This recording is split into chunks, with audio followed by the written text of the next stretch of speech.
Hello, member. Tom Morrison here. Sorry, I came on a little early, but I had to get the record button on. We have had, as you have with Zoom, I'm sure on occasions, technical difficulties, but it's never too much time with only 1 minute to go. You can solve it all online, right? So today we're going to be talking our quarterly Technical Standards Committee update, and man, they have been busy. All of our committee and task force groups have been busy. Our education committee has been working on our Furnaces North America program, the largest trade show that we see in heat treating coming in October. You're going to want to put that on your calendar. If you want more information, you can go to furnacesnorthamerica.com. That's furnacesnorthamerica.com to get all the details to come out to that meeting. See over 150 suppliers with a who's list of equipment and technical sessions. And our AI task force has been working on a new set of AI that's going to go around our new enhanced website starting in April. Really good things coming to y'all trying to deliver information and communications in a more efficient manner. My workforce development task force is working on a big Job of Tomorrow effort, which is going to give us a docu-series coming out in the fourth quarter. It's going to be in your hands online, as well as going to be on Amazon Prime Freezy, so you can share it with all your people out there and get you in front of eyeballs that we never had access to bring them in to be potential employees. You're going to be so excited when that comes out. It's going to be coming out in early summer for you to be able to see. And then this group here, the Technical Standards Committee, with 5 to 6 people leading a team of about 25 other heat treaters and suppliers, that's really pushing forward the effort to be a strong voice for you, the heat treater, to make sure that standards are set, but they're set with reasonableness, with not being onerous and not expensive. So lots going on there. So before we jump in, you can hit the chat box down at the bottom. We'd love to see where you're listening from. But if you have any elements that you'd like to ask a question on, you feel free to post them in there, and I will monitor that and get them to the group. So before we start, let's have everybody go around for any first-timers out there that's never listened to the MTI Technical Standards Committee. So I'll call your name, and you can shout out what your name is, who you're with, and how you serve in your capacity. So Mr. Bob Ferry, we'll talk. Are you online? I know he's been trying to get in. We'll put him to the side. He's having a little issues. So Stephen Keckler, we'll go to you. Hi, I'm Stephen Keckler. I'm process metallurgist for Thermtech of Waukesha. I sit on a few different ASTM committees, mainly focused around hardness testing and metallography. Awesome, Stephen. Stephen is actually talking from a trip. He's our roadside roving reporter for ASTM today. So he's coming live and in person. So appreciate your work there, Stephen. So Ed Engelhardt.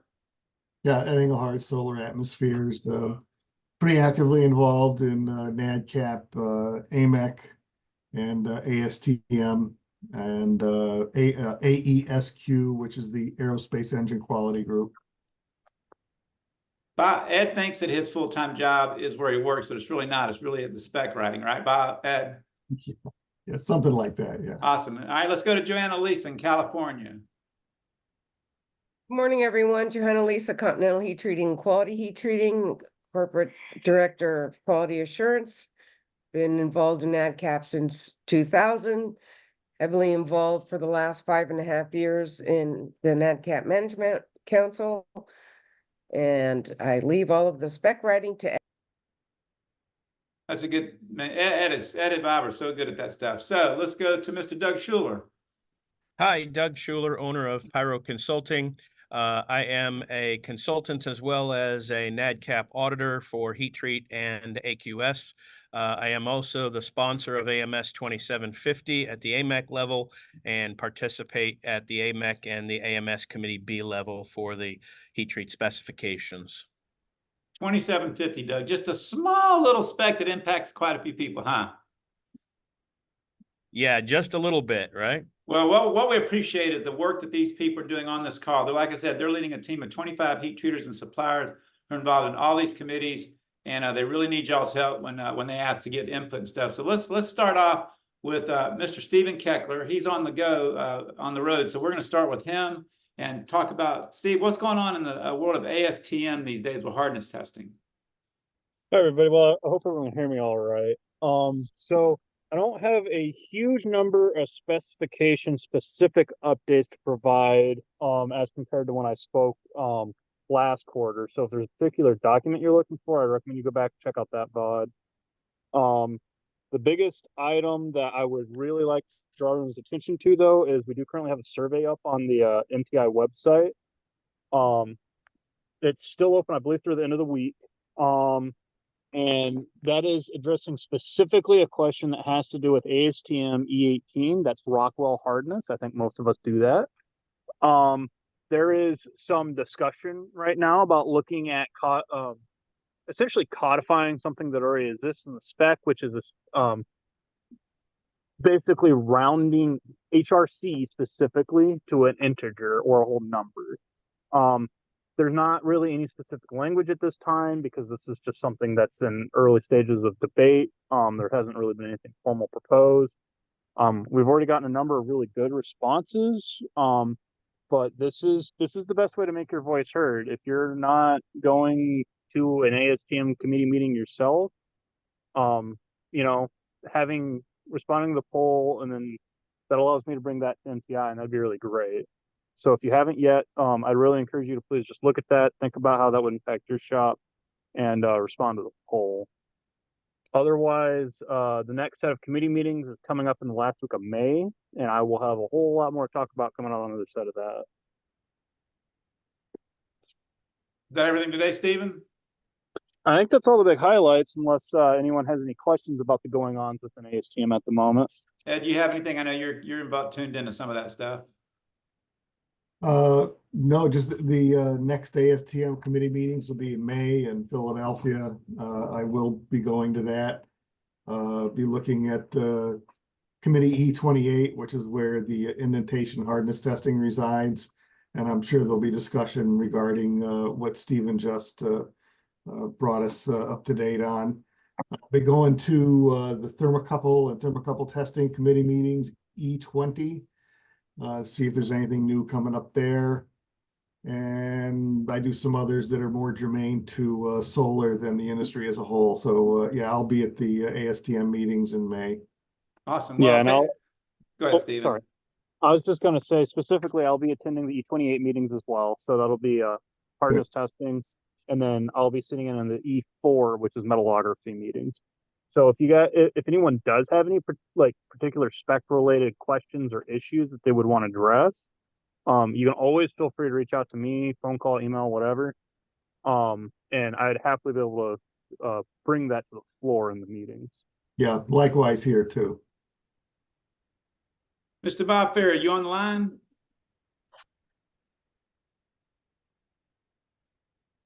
I thought we had Bob Fair on the line. He's trying to call in via phone. So for anybody that's wondering, I just posted a link in the chat box. That's the news article that we put out on the E18 survey that Stephen asked about. And you can click that, read the context of the question, and click a link to get your answer. So if you want to participate and have your voice heard, click that link and go out and read the context and then the question. And then please click the link and give your survey results. It's just one question, and you got a chance to make some general comments if you want. So while we're waiting on Bob to tune in, so let's go to the AMEC committee. And so I will turn that over to Mr. Doug Schuler. He is sitting in the heat of that stuff all the time, every meeting. So Doug, what is the latest stuff? And then Ed, we'll have you add any commentary as well. What's the latest going on with all the specs being looked at AMEC? So we've got some specs. Whoops. Oh, yeah. Hold on. There we go. Bob's got it. There we go. Sorry, so guys. we got some titanium specs in that. The 2801, I believe, has been released. Isn't that right, Ed? Yeah. In fact, it's been out for a while, but we're starting. It's been out for a while now. So, but maybe since our last meeting. But the biggest ones that are coming down the pike now are 2770 for aluminum, as well as AMS 2750 Rev H. Just went today to the AMS Committee B ballot. So it's getting closer and closer to the Aerospace Council. And I did just see that the 2750/2 came out for a ballot at AMEC as well. So those are the ones to keep your eye on. Are you there, Bob? Can you hear us? I'm here. Can you hear me? All right. Yes, Bob is here. Oh, God. One of our co-chairs Oh, my is in. God. Technology is a great thing, isn't it? Yeah, so I had to borrow someone else's computer to get in because my computer wasn't letting me do it. Well, that It was pretty just, much yeah, sorry. that pretty much says you isolated it to your computer. All All right, so Yeah. anything else there, Doug? With, I mean, anything looking at, what about specs coming on the horizon that you think people ought to be kind of tuned into? Anything that going on there?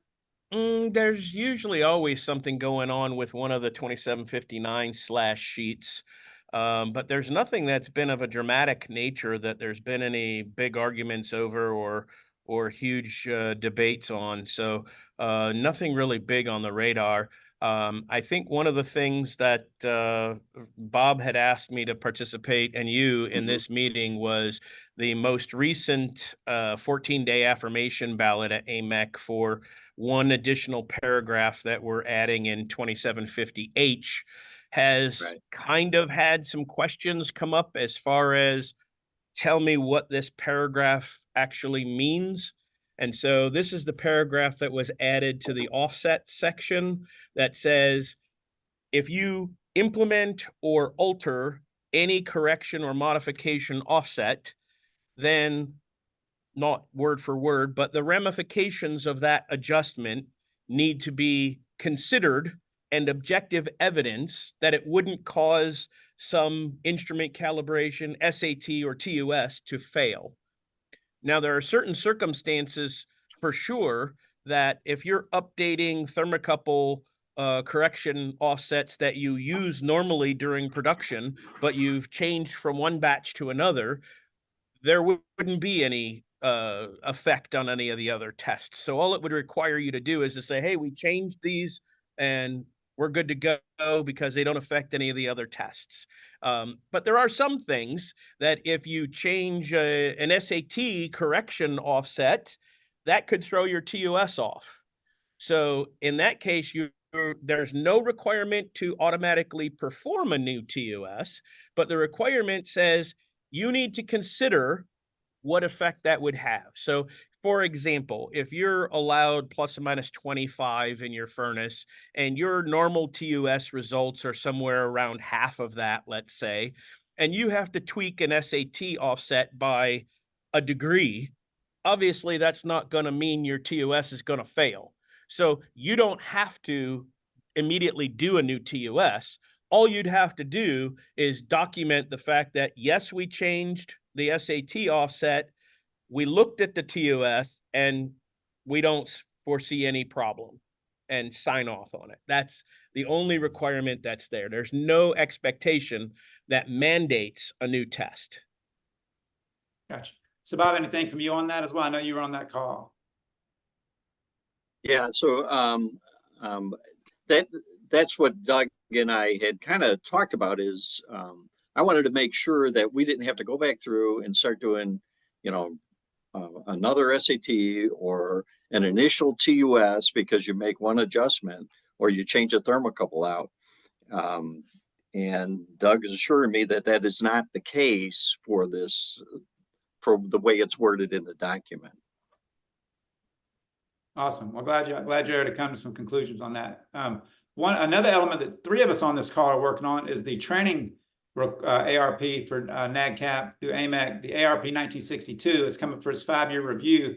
And so I've been working through that from the Metal Treating Institute standpoint with Ed Engelhardt and Bob Ferry. And we're in the middle of analyzing all the different parts of it. And one of the good news that's come out of it is right now as a part of ARP 1962, training is a huge deal for any heat treater. It's how you close the knowledge gap between the people that are looking to retire maybe soon, and you got to get that knowledge into, in some capacity, into the younger generation, next generation of workers. Well, our academy does that for you. But as far as NADCAP goes, ARP 1962, in that ARP, one of our courses called the Heat Treat Specialist Program. It's about 30 to 32 courses that you take, and it pretty much qualifies any heat worker, furnace operator for everything you got to have and for the heat treating for NADCAP. But Bob had a great suggestion, Ed had a great suggestion of breaking that course out because not everybody does everything. So Bob, why don't you kind of share how you chose to break that out? I thought that was pretty novel. Well, certainly, when you're dealing with a number of furnaces in a particular department, you usually have one furnace operator that's running 4 or 5 furnaces, but they're all the same furnace. Like it's in the atmosphere department and he's running 4 or 5 furnaces there, or it could be in the vacuum department and he's running 4 or 5 furnaces there. So what I thought would be a good idea was to kind of split it up so that the furnace operator could run in his area of specialty of training, right? So the vacuum operator doesn't necessarily need to learn about endothermic generators and endothermic gas because he's not going to use any of that ever in his job. Now, if he wanted to be a well-rounded heat treat furnace operator and learn how to do the atmosphere furnaces, he could take the additional coursework and then qualify for a well-rounded furnace operator that can run both types of equipment. But what I've found in my shop is a lot of the furnace operators, they specialize in one area of specialty, like our vacuum guys. They don't want to go over to the atmosphere side. So it would be nice if we just had that track for them that concentrated on the courses that were specific to vacuum heat treating. And the same way with my atmosphere guys, that focus on atmosphere heat treating rather than the whole gamut. Yeah, so that's what we tried to do. Yeah, that was a really cool thing that came out of this. So all 5 of the certificate programs, many certificates, everyone takes the heat treat quality specialist, which is about 13 courses on the core basics. And then you get to choose whether you're going to take the extra courses, or the extra 2 or 3 are for nitriding, vacuum, induction, I think, and atmosphere. So I think we came up with 5, right, Bob? Yeah. We came up with 5 different tracks that they could choose based on what their job responsibilities are. But as Tom mentioned, I mean, you're going through the heat treat quality specialist training, which is good, base training for any furnace operator. It's a good baseline for them. And then you get into the areas of specialty. And as a company, you could even pick, MTI has more classes available that maybe you'd want to pick some other additional classes to help them become either better members of your heat treat community so that they learn how to respect one another and all of those. So yeah. Or a manager. We got a great 12. Yeah, we got a great 12 module set teaching you how to deal with difficult people, different personalities, how to lead people, how to form teams. So if you got any young guns you want to put into man, I tell you, before we go to the next thing, you always remember this. You heard it here. We learn in our Yes Management training program that people are not leaving their companies. They're not leaving their jobs. They're leaving their boss. So if you have someone managing 2 or more people, it's imperative that you get them involved in our management training program online so they can at least learn those skill sets and not chase people off. Work culture is everything for the future. So Bob, thank you for your input on that. So now let's turn. Go ahead. Hold on 1 second, Tom. Just one question for you, Bob. Are you seeing a greater need for cross-training some of those operators, though, with the times and finding good employees and so on? Most of the places that I go to these days for audits tell me that, good employees especially are really hard to find. And if you have, 1 person on vacation or a couple of people out sick, it can really put a bind on production if you don't have somebody else that's cross-trained. So while I definitely recognize the need for those individual tracks, I'm just putting in the plug for those individuals to take multiple tracks so that they can fill in where needed, when needed. Yeah, there's no question, Doug. It's a good point. I mean, and it goes along with I would want our guys to be trained in their area of specialty.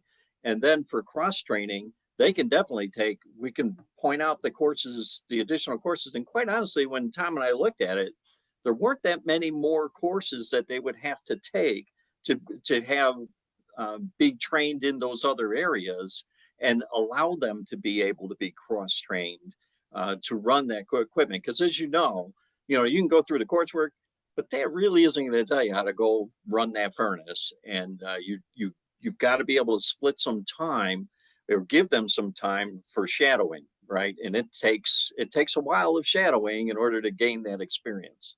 At least that's what we found. Yeah, Doug, and I think that's going to boil down to the shop making a conscious decision. Do we want to take the large course and get them cross-trained in all 5 areas, do we want to do one and maybe two? So I think that's and I talked to Bob and Ed on the last call about something. This is an educational moment, in my opinion, because we're talking about workers. Everybody in our companies are looking for the high performing worker. And probably about 20 to 30% of anyone that has natural high performing workers. And what does a high performing worker mean? Well, I've kind of came up with a good definition of what a high performing is. There's 5 traits. It's someone that's been trained. They get paid. They get paid more, because when you train them, they're more valuable. So you train them, you pay them. Then you got to give them goals to set. Once you set them goals so they know where they're going, that gives them focus. You then got to have a plan for them to achieve those goals. And the last thing is, how are you incentivizing the worker if he or she does above and beyond what's expected? That's a good notion of how to keep them there. So train them, pay them a little bit more, give them a goals, a plan, and then give them an incentive. I think those are the 5 things. And I've challenged everybody to put your workers on the left column in a spreadsheet, and across the top, those 5 things, and check off, and honestly, how many of your employees have all 5 of those traits sitting on top of them to make them the high performing workers? So just a little something we came up with this past month that I think could help people. So thanks. That ARP 1962 hopefully is going to come out before the end of the year, and we'll have those many certs if we can.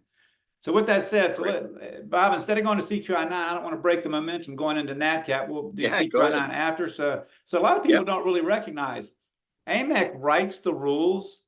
They're the law, and then NADCAP enforces the rules and audits to the specs that AMEC passes through.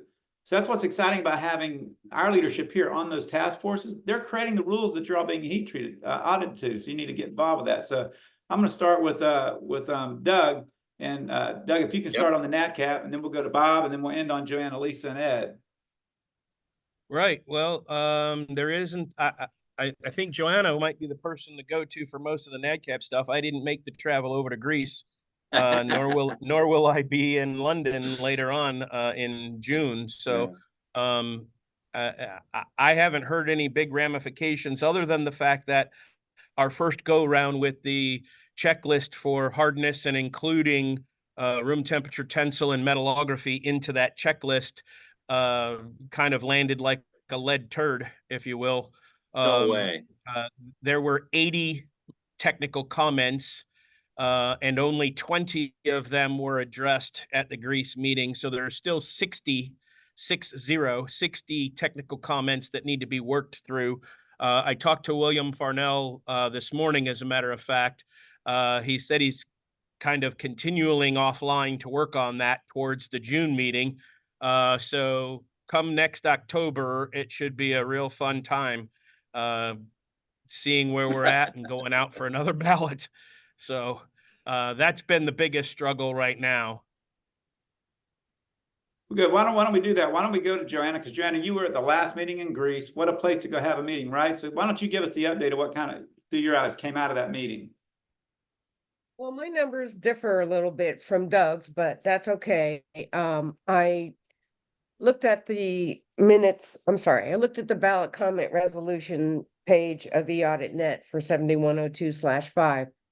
Unfortunately, because of my NMC activities, I'm not able to attend the entire heat treat task group meeting. So primarily for the task group, I was involved in the STG and then the comment discussion. The MTL task group had a contingent present during that discussion. They are not as vocal as they have been in the past, which quite frankly kind of surprised me. They had 2 major points of contention with the proposed revisions. Those 2 points of contention include their position that because we issue certifications as heat treaters, we issue certifications that are the point of which is to identify process results. MTL continues to view heat treat certifications as, quote, their words, not mine, material certs, and that if we do not include some kind of disclaimer to that effect, that we would then be required to have an MTL accreditation. That, of course, caused all kinds of discussion. The other concern is the objection to that the heat treater supplier base in general has to proficiency testing. And MTL Task Group is pretty adamant about that, Doug, as I'm sure you're already aware.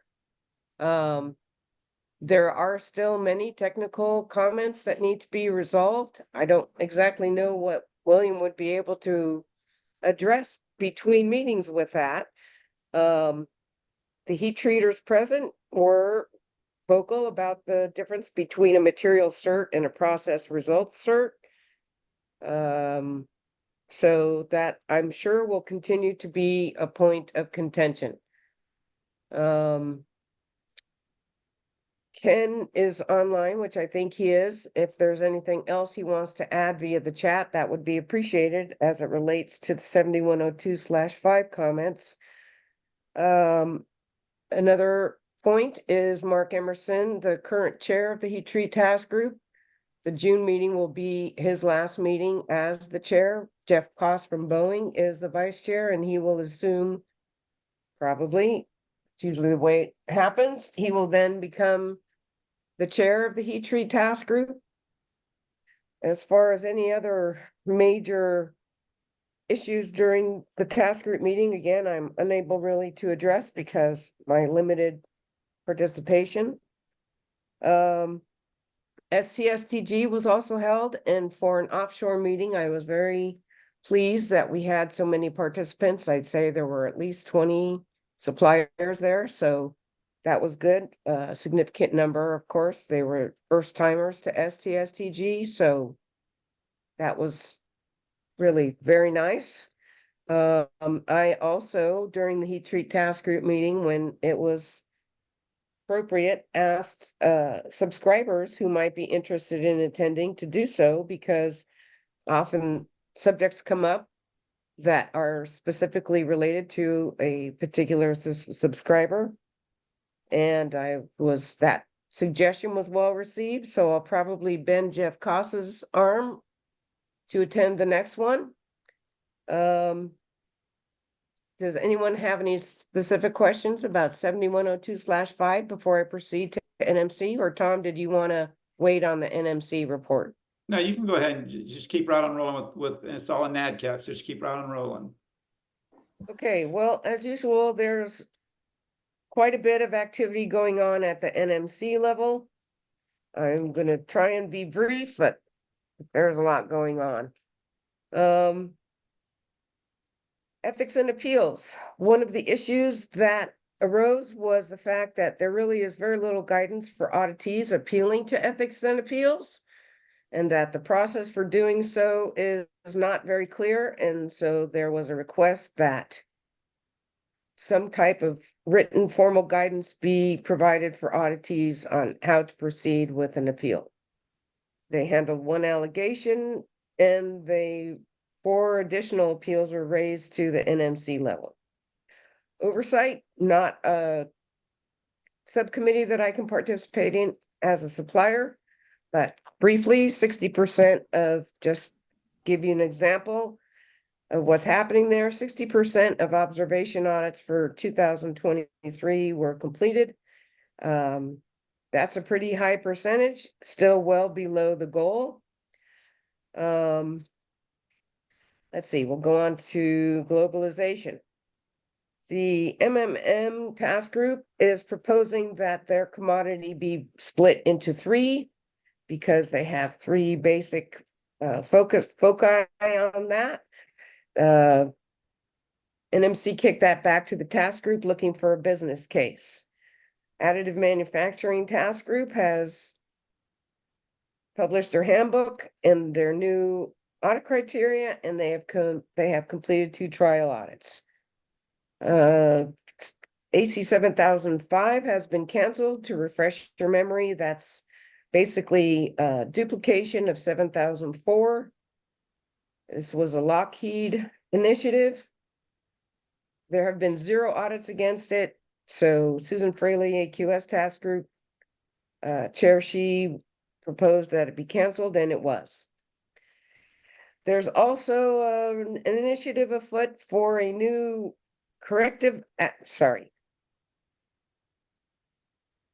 counterfeit avoidance accreditation program / cybersecurity new task group proposed. So a sub-team was formed. Their NMC has requested that we be provided a business case because PRI has no experience with cybersecurity and specifically the program for counterfeit avoidance. And so this goes back to the proposal that was made in 2023. Some of this will dovetail into CMMC. So I don't anticipate that there will be a new task group formed in the very near future, but there's definitely a move afoot amongst the subscribers that NADCAP participate in some kind of program to address counterfeit avoidance. For standardization, type P advisories, one of the major sticking points for everybody. Type P advisories have stabilized at about 1,000 advisories on an annual basis. The two heavy hitters for that in terms of numbers are chem processing with 1,158 type Ps in 2023 and heat treat with 1,041 in 2023. For CP, that represents 37%, huge number. And for heat treat, only 6%. And that's primarily because of the high number audits that are performed in the heat treat task group. Just to give you an idea, the total number of type P advisories for 2023 was 1,089, which represents 18% of audits. Continuing the trend of conversion from type P to type Cs, that number is still 0. There were 9 type Cs that they referred to, none of which had come from type Cs. None of which had come from type Ps. So they're anticipating that new revisions to eAuditNet may enable subscribers to do a better job of managing all of these type Ps, but that functionality has not yet been launched. Cause code sub-team under the standardization subcommittee. It's a sub-team I participate in. The proposal is that once an auditee responds, or as part of the auditee's response to an NCR, that they assign a cause code to that NCR, a root cause code. The original proposal had way too many potential cause codes, and so we're trying to narrow that down. I suggested that we use a very old document from PRI that identifies what acceptable root causes are. That proposal was all received. As a matter of fact, a representative from Boeing after the meeting asked me to send him that document because he felt it would dovetail with what his original goal was in proposing these root cause codes. So I expect that there will be more activity and we will have yet another box to click when we submit our responses. T-Form 1111, guidance for it has, guidance for 7,000 as it relates to completion of the T-Form 1111, which is the changes form. So if a supplier, an auditee has changes to management or physical location or a significant percentage of workforce change, there are requirements for us to be submitting that form. They intend to provide guidance, how to complete the form and when it's required with more specific circumstances, which I think is probably going to be more problematic than they believe, with a 60-day deadline. AC 7000 will be revising AC 7000 to require that any changes listed on the T-Form 1111 be submitted to PRI within 60 days of those changes having occurred. That revision to AC 7000 is out for approval right now, and I don't know what the timeline is for that publication. Let's see, the next subcommittee, project naming and stakeholders. So if you recall, when the quote merit initiative was proposed, merit initiative being that document that started the whole Type P advisory debacle, the name of that initiative did not accurately reflect what was really happening with it. As a result, both subscribers and auditees were taken aback and surprised by the impact and import of that revision to the OP. It's another sub-team. We're working on doing a better job, and we will be updating the NMC rails so that it's clear what the activities really are. And hopefully that will be evident by the time the next NatCap meeting occurs. Continuous improvement. For those of you who attended the meeting, you may have noticed that the agenda at a glance is significantly different in terms of when the meetings are scheduled. For those of you who didn't, I would suggest that you take a look at the new agenda at a glance, because if you're able to participate, particularly since the Pittsburgh meetings are the most highly attended meetings of any of them, you may want to take a look at that, because I think it's a significant improvement. They've moved things around so there's not quite as much conflict for people who are either accredited to multiple task groups or involved in NMC and their task group, such as myself. I think it's a significant improvement. One of the issues that came up in continuous improvement was a proposal for a quote partial accreditation suspension. So let me readdress that. If there are issues whereby during an audit that causes an auditee to fail, their entire accreditation is pulled. The problem with that is it may be an isolated department or an isolated arm of that particular auditee. And the business can be shut down. As we all know, business can be entirely shut down if an accreditation is withdrawn. So there was a proposal that maybe there should be a partial suspension rather than an entire withdrawal. The response to that proposal was mixed on the part of the subscribers, and they're going to be gathering additional data to see if it's even feasible. Johanna, there Also must have been some process in the past because, excuse me, I did an audit probably back in the 2015 era where the supplier was for the first time adding carburizing to their scope.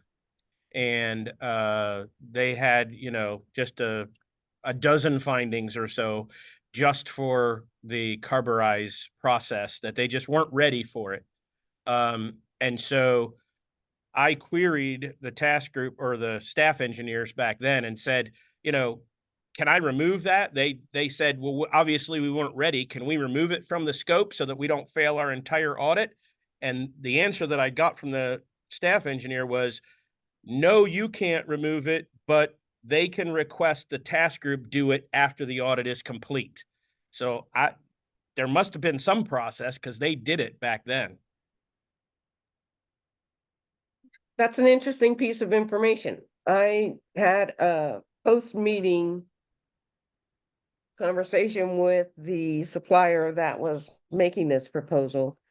I wasn't able really to help her very much other than to encourage the NMC to, at least consider some of her proposals, and that, last thing we want is someone to be put out of business over using your example for one portion of their processing. That just doesn't seem fair or right to me. But thank you for that, Doug, because I will take that up with her.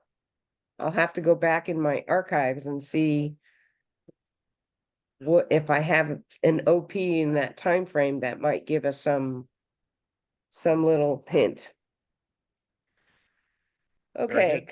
The last item on the continuous improvement is the flow down survey. To refresh everyone's memory, I'm doing everything in my power to get a survey out to the entire NADCAP supplier base relating to a series of maybe a dozen questions as to whether they continue to have issues with flow down. From the STSTG perspective and the heat treat task group perspective, and the chem processing perspective, because I have a good relationship with the chem processing NMC task group member. It does continue to be a problem. The sticking point at this juncture is one specific question. I believe I was able to successfully negotiate with the NMC chair that his concerns were unfounded in terms of the wording of the question. We finessed the question a little bit, and now he's happy. So it passed PRI muster. It's now passed NMC muster. It's now passed the NMC chair muster with his objection to that single question. So I have an email that I sent an email to Mark Burville, who is the PRI staff member spearheading this on PRI side. And I have not yet heard from him as to the date that will finally be out. So please, when that comes out, please, everyone, answer, respond. This is an important thing. If we want to improve our ability to perform accurate and correct processing, this may help us get information in a more timely fashion. We can convince the subscribers on NMC that there continues to be a problem. Maybe action will be taken on the subscriber part. Okay, I know I'm taking far too long as usual. Let me go on to metrics. I am also on the metrics sub-team that is attempting to analyze the metrics that are used for PRI, both as it relates to supplier participation and subscriber participation, and how we are measuring the performance of both entities. There are proposals to change a number of the current metrics, including things like observation audits and subscriber voting on ballots, both of which are far below the stated goals. There's been no definitive decisions on what metrics will stay and what will go away. But just to keep everyone aware, on eAuditNet, you do indeed have the ability to look at some of these metrics. You can't look at all of the subscriber metrics as a supplier, but may want to know how suppliers are doing and how subscribers are doing. So take advantage of that utility that's on eAuditNet. Okay. One more thing, backlog. So there continues to be an issue at PRI with approximately 1,500 audits that have not yet been performed, meaning they are on their backlog. PRI continues to say that this is not an auditor capacity issue. I don't know that that is particularly correct. The gentleman from Saffron was particularly displeased with the numbers. They anticipate that 70% of audit scheduled for 2024 will indeed be performed on time. But considering the fact that there's still 1,500 out there, I'm not so certain. I think they're a little optimistic on that. Okay, and then I think that's it. Joanna, you're like a walking chat GPT of NADCAP knowledge. Excuse me. It's like You're a funny boy, Tom. members could ask you a question. It's just you just spit it back out. Bam, bam, bam, bam.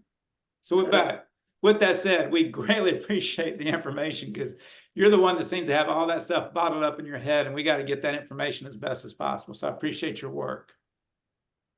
And thank you. Any questions? Okay, if not, I'll just take one more moment. Please, please take advantage of the fact that NMC minutes are posted on eAuditNet. I checked the website this morning. There are no minutes posted either for task groups or NMC.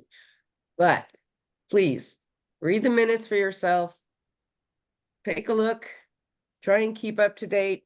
It's important to keep yourself apprised of this info. I think they tend to get posted like within an hour after this event because someone calls us, hey, MTI just said your minutes aren't posted yet. Yeah. Could be. I don't know who that would be. You know, honestly, I did go out looking for the minutes before the meeting yesterday, and nothing's posted. So, I mean, the meeting was held in February, right? So I don't understand why it's taken so long to post minutes of those meetings. Well, hopefully Well, they'll get it out by this afternoon. Right. The stated goal is 30 days, but unfortunately, that doesn't seem to be the case. Right. So by the time I remember, you know, to go look for minutes again and look and review them, we'll have another MTI meeting. That's what triggers me to go do it. So I do have one question that was submitted by one of our members, and I'll pose this to Ed and Doug. So it looks like there's been a change of intent, or they're looking for the intent behind the recent change in the Group Staff Engineer Audit Review Handbook in December as to what a major finding actually is. Ed or Doug, either one of y'all want to address their questions, is what you feel like the intent behind that change is? Go ahead, Doug. Yeah, I think that the intent comes from some audits that an auditor wrote a finding because an operator either processed work where all of the previous steps were not completely signed off, but they went ahead with the heat treat anyway.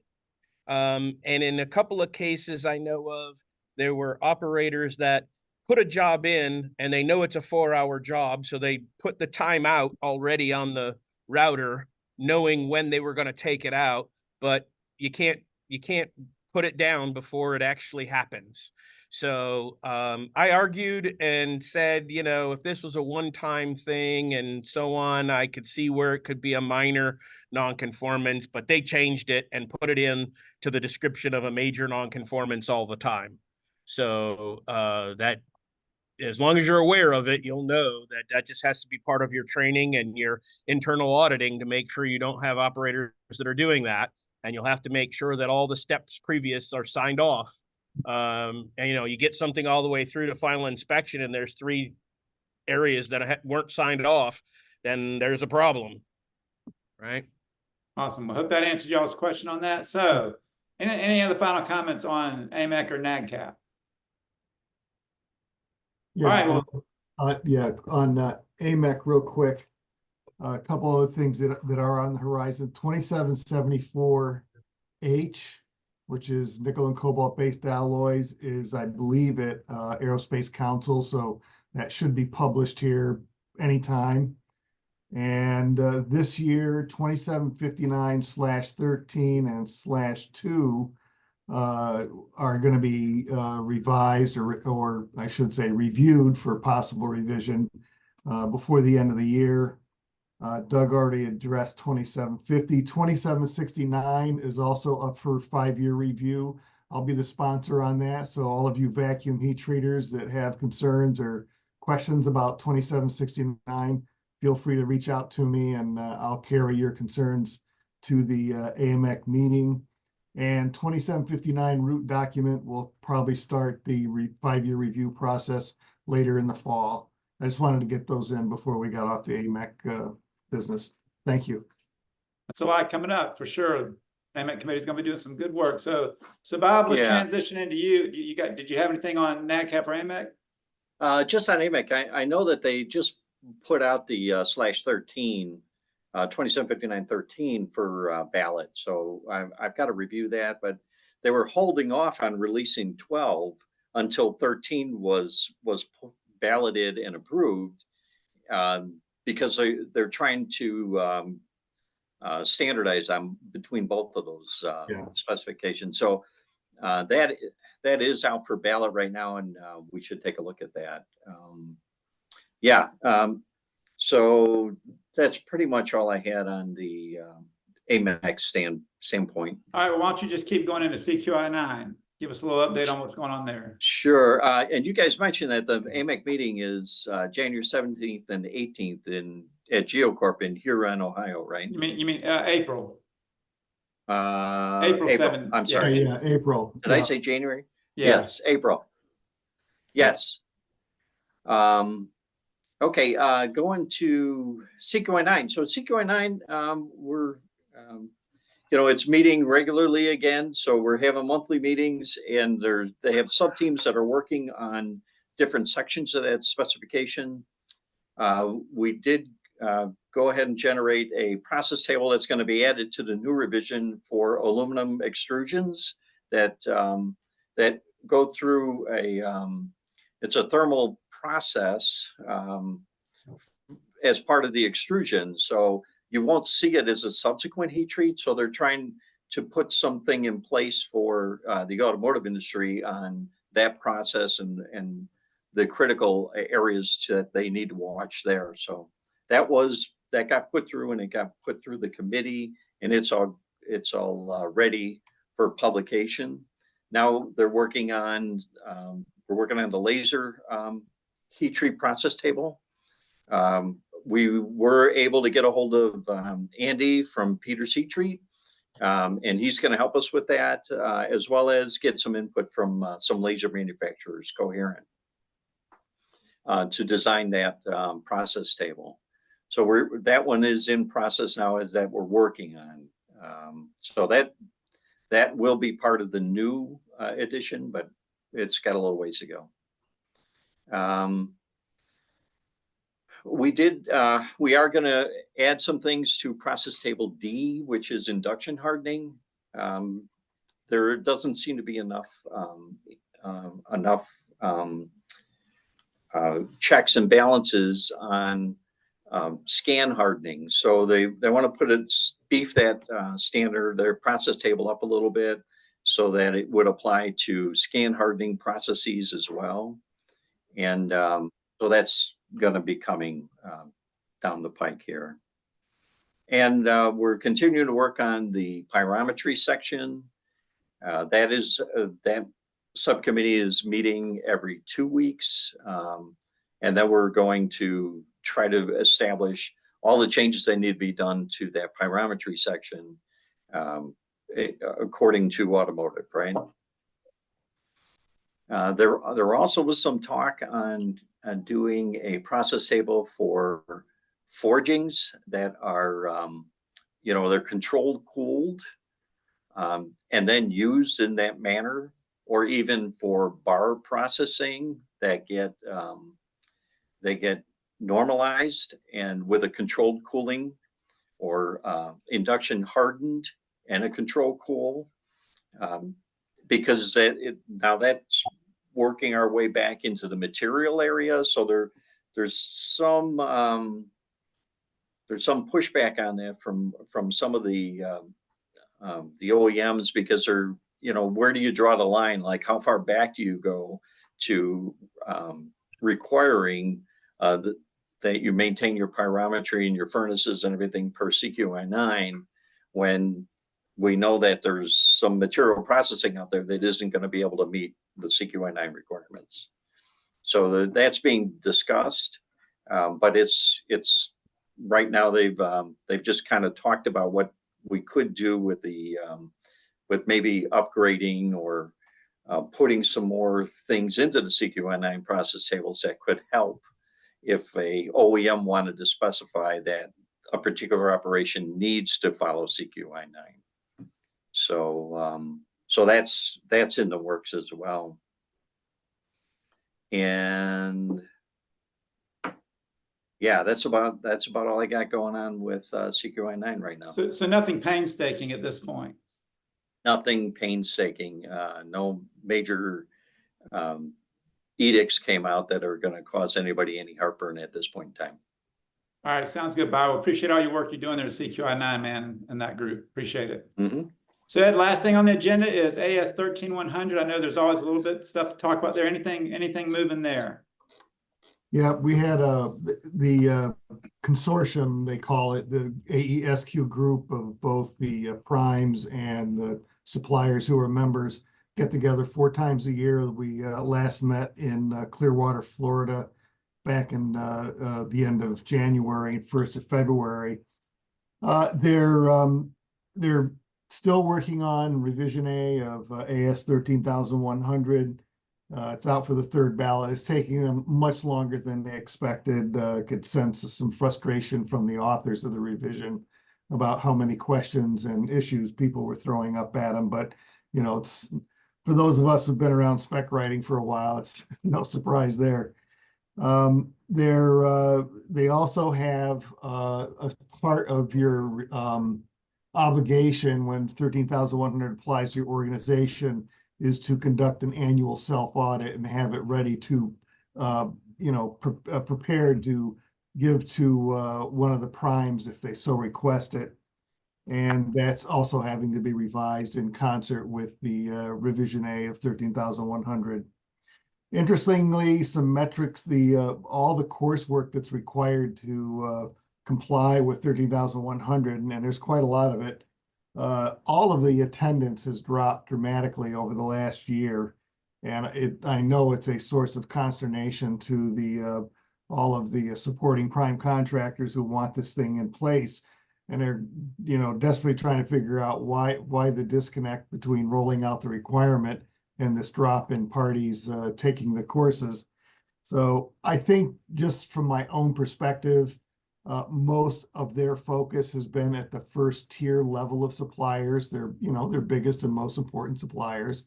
And those of us who are 2 and 3 and 4 tiers down, we haven't seen hard flow down requirements yet show up at our facilities that would be driving us to this. I will caution you that it is showing up, and you need to watch those quality terms and conditions where you're doing parts that eventually end up, say, at Rolls-Royce or GE Aviation or Safran. They're starting to make their way down to our level, so be careful about that. There's going to be these meetings that I attend. They're 4 times a year, usually 2 in the US and 2 overseas. The next one is in Japan. The one after that's going to be in Sweden. And then in October, there'll be one in Portland, Oregon. So if you get caught up at 13,100 and you want to have a voice in it, the Portland meeting in October may be the way to go. I will caution you that it conflicts with the week of FNA 2024, right? That's the week of October 15th or. Yeah, it's October 14th to the 16th. Yeah, so just a heads up, it may bump heads with that. So otherwise, that's it for 13,100. And I've been making it a point to try to go to the various metals committee meetings of SAE. And one of the emphases they are giving to sponsors of the material specs is making sure that language and requirements align with the process specs as much as possible. So that, when you're doing, say, Inconel 718, 5662 to 5663, when they go to revise those 2 material specs, people are supposed to be going back and looking at 2774 and make sure that things line up, but the language is similar and all that. So there'll be more emphasis on trying to keep the material specs and the process specs, on track with one another. They're a little disconnected these days, and that confuses a lot of people in the heat treat world during contract review, understandably so. But there is an effort being made to take out some of that variability. So that's all I have. Well, Ed, Bob, Joanna, and Stephen, thank you so much for all you do. Thank you. Thank members for supporting it. Thank the suppliers that help make our meetings happen through their sponsorships and stuff. Members, our main goal with you is to help you grow with everything we do to grow your people, grow your productivity, that then grows your profits. You can create nice things in your community, for your families, for everything. Our goal is you and the success of you. So stay tuned in, stay engaged, and don't leave money on the table. Engage in these processes when you're asked to. with MTI. Thank you so much for being here. And remember always, you're not just strong, you're MTI strong, and we're here for you. Have a great day. Great. Yeah, everybody. Thank you. Have a good